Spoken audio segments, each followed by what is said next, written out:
होता ना कॉम्प्रोमाइज खोज के तनो मिले ना बाजार लौरी हाट से खोज के तनो मिले ना बाजार लौरी हाट से चोलिया महंगा दी फ्लिपकार्ट से हमार चोलिया महंगा दी फ्लिपकार्ट से मंगा दिए ना।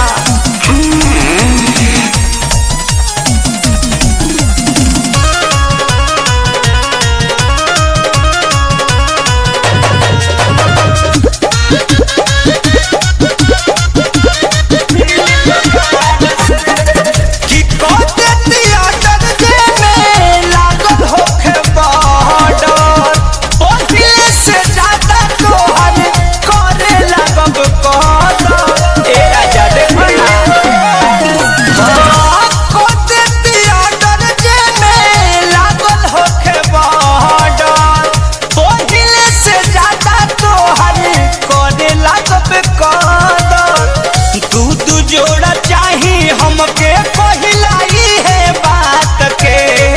दूध जोड़ा चाही हमके पहिलाई है बात के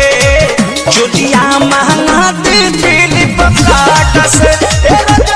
हमार चोलिया महंगा दी फ्लिपकार्ट से।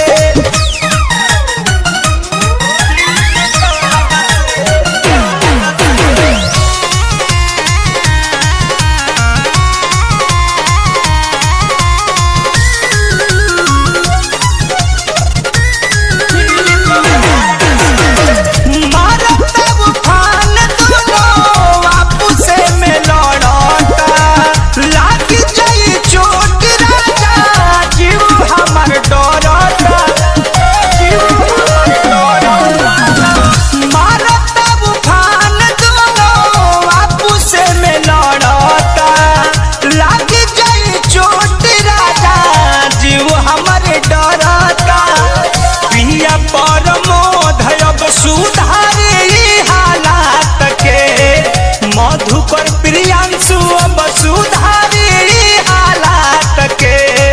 चोलिया महंगा दी फ्लिपकार्ट से हमार चोलिया महंगा दी फ्लिपकार्ट से दिन दिन बढ़ता साइज अब होता ना कॉम्प्रोमाइज